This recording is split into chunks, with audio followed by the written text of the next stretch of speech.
There is a rumor out there that the Browns are open to trading Greg Newsome. So we're going to talk about this on today's episode because NFL free agency is just a few days away. So obviously there's going to be a lot of signings happening, but there's also going to be a lot of trades going on as well. So let's discuss and explore the possibility of Greg Newsome getting dealt. But like I just said, the rumor floodgates are about to break open. So make sure you are subscribed to the channel. That way, over the next week, you're not the guy at the lunch table, at the water cooler, on the school bus, wherever, in the dark on the latest for your favorite team. So if you haven't joined yet, make sure you go ahead and do so. But today's rumor really started with Jason La Canfora from the Washington Post, where he wrote, multiple GMs said the Cleveland Browns made it clear they are open to dealing one of their top cornerbacks as they try to balance salaries after years of heavy spending. Let me start off by saying I would be shocked if Greg Newsome got dealt. I know last offseason, I don't even know if there was actual smoke around the idea or it was just fans talking about it, and I was partially guilty of it, to trade Greg Newsome to get a wide receiver. So fast forward a year, and we've got Jason La Canfora from Washington Post being the Browns insider. I'm already a little bit skeptical on that front, but the idea of the Browns trading one of their star corners, which, by the way, it's just Greg Newsome. Like, you're not trading Martin Emerson on his rookie contract after a phenomenal sophomore season, and you're not trading Denzel Ward, the leader of your secondary. So we can pretty much figure out who they're talking about here. But my initial reaction to this idea/rumor, if you will, I tweeted it out saying, unless the Browns are getting a first for Greg Newsome, which they definitely would not, given, 3 years of solid play, but I think you expect a little bit more from first rounders and the contract already going down. You should not trade Greg Newsome for a handful of reasons. Reason number one I wrote was you can never have too many good corners. When you think about cornerstone positions in the NFL, quarterback, edge rusher, corner, right? Those are three positions that very often, and I'll toss wide receiver in there too a little bit, go top 10 in the draft. That's not by mistake. There's a reason why you don't see guards go third overall. Like, some positions are easier to replace and are just not as valuable. Corners are extremely valuable, right? Andrew Berry took Martin Emerson 2 years ago in the draft when he didn't need a corner, but he knows how valuable cornerbacks are. So for that reason, that should probably be enough for you to believe they're not trading Greg Newsome. But I tossed on two more reasons. Denzel Ward has missed time every single season. Does anyone think it's a good idea to trade away the number 3 corner on the team when number 2/number 3, depending on who you ask, when the top guy has always missed time? That sounds like you are signing yourself up for a big future problem when most likely, inevitably, Denzel Ward misses time and you don't have a great next man up. And the reason number 3 is you just don't trade good players at key positions in a win now mode.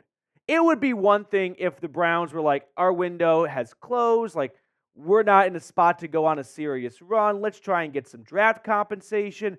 But that's not the case. It is all in on 2024.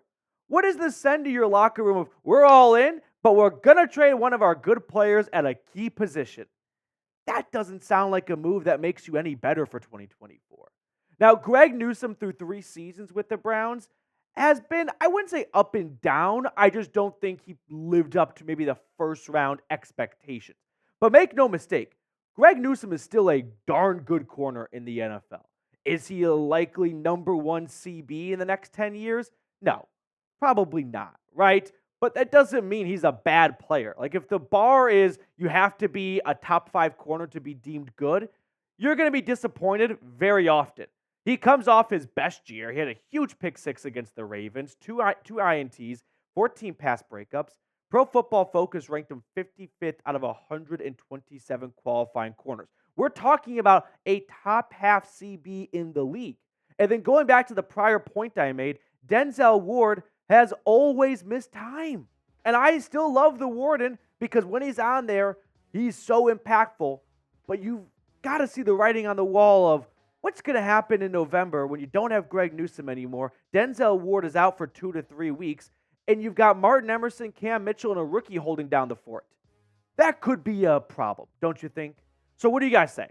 would you trade Greg Newsome? I'm going over all the reasons why I would not trade Greg Newsome, but I can understand there might be a path for a trade to go down, which we will explore next on the show. But let me know what your thoughts are in the comment section.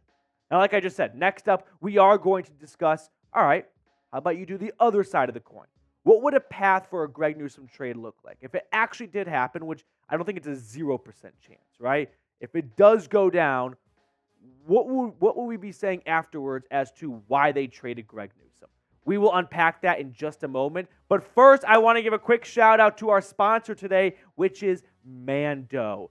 As the weather gets warmer, I'm walking to work a lot more, which means I start to get a bit sweaty before I even get in the office. And while Big Tex is pushing the buttons for me today, he also sits right next to me, and he doesn't want to smell these stinky pits. And with Mando, that's not going to happen. From the makers of Lume deodorant, Mando is clinically proven to work hard all day. Instead of covering up BO with heavy fragrances, Mando stops odor at the source, stopping the stink from happening in the first place.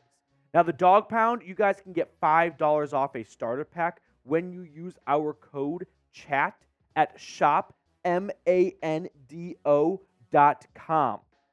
It's whole body deodorant, so the pits, your package, belly buttons, butt cracks, pretty much every single crevice of your body, Mando is going to have you taken care of.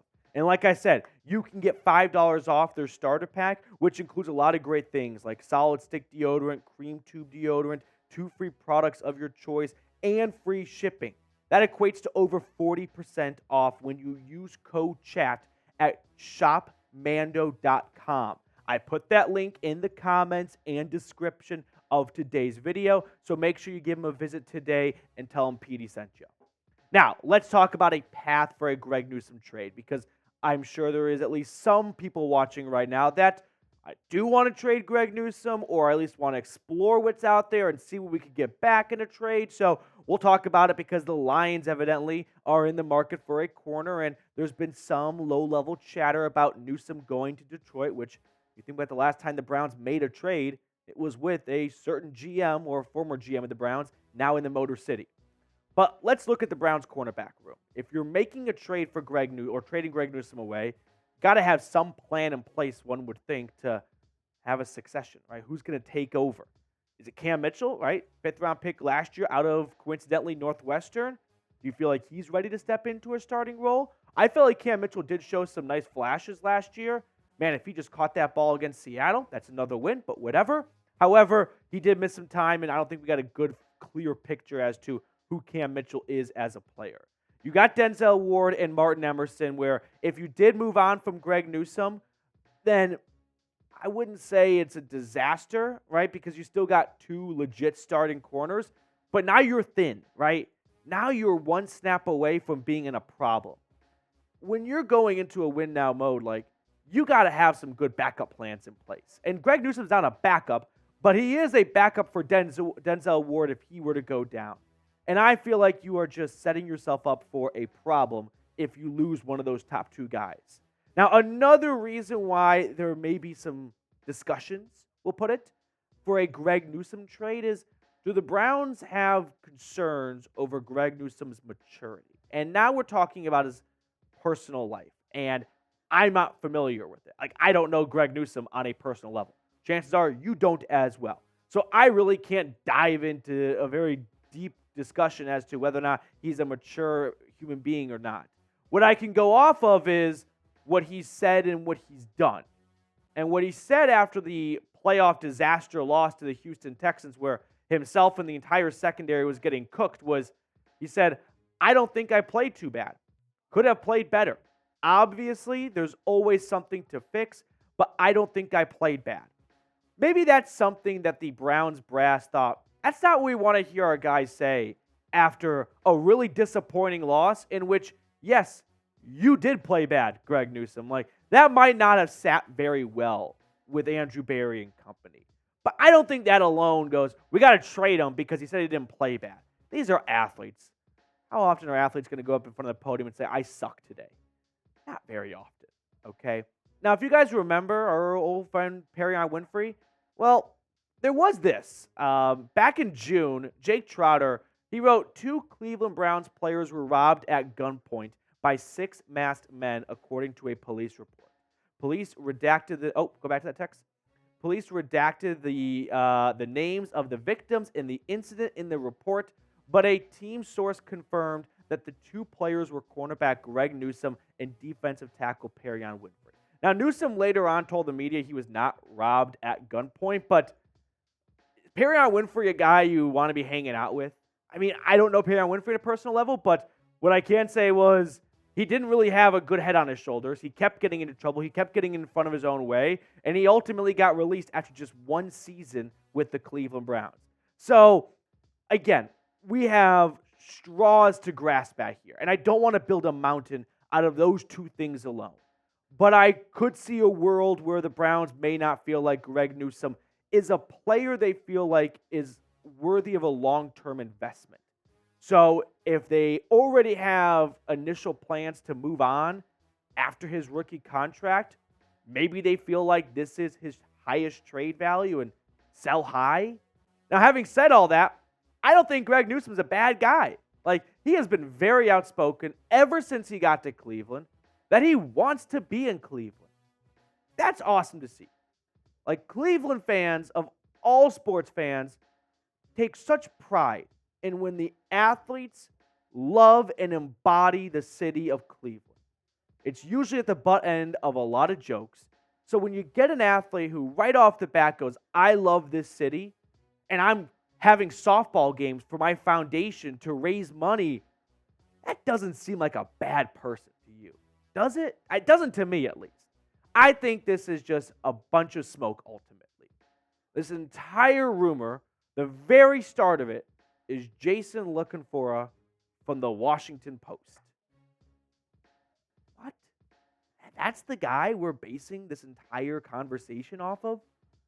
I'm not willing to go out there and give it a 4 Bernie heads because Jason La Canfora, who got fired from CBS, is saying the Browns are looking to trade a corner.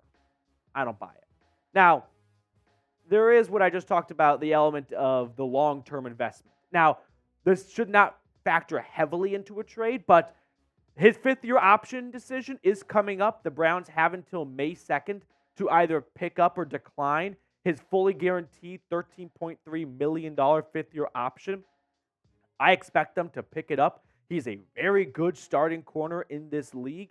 $13.3 million is worth the investment to keep that really, really good secondary intact. Now, like I said earlier, though, the Detroit Lions have been sniffing around for a corner. The Lions Wire, they put out a trade idea in which the Browns get Detroit's 3rd-round pick this upcoming draft and a 4th-round pick next year for Greg Newsome. So let me know. Would you guys do this trade? Would you trade Greg Newsome for a 3rd and a 4th? I'm not going to trade him for a 3rd and a 4th. I would prefer to hold on to Greg. I prefer to hold on to Greg Newsome. Okay, let's wrap up the show by picking a card. Like I said a few moments ago, we have producer Matthew McCullough hanging out with me on a Friday. Big Tex. Which card do you want to go with, buddy? Let me go with the 7 of diamonds. 7 of diamonds? Oh, yeah. You know, I like the conviction in your voice. Oh, yeah. I'm going to go with the, he had a big pick 6, Greg Newsome did against the Baltimore Ravens. I'm going to go 6. I'm going to go 6 of clubs. This one has popped up like 10 times, and if I just stuck with it, I'd have 5 wins this offseason. 4 of clubs. 4 of clubs. All right. That will do it for us on this edition of the Cleveland Browns Report. If you haven't subscribed yet, go ahead and do so, and we'll see you guys throughout the weekend.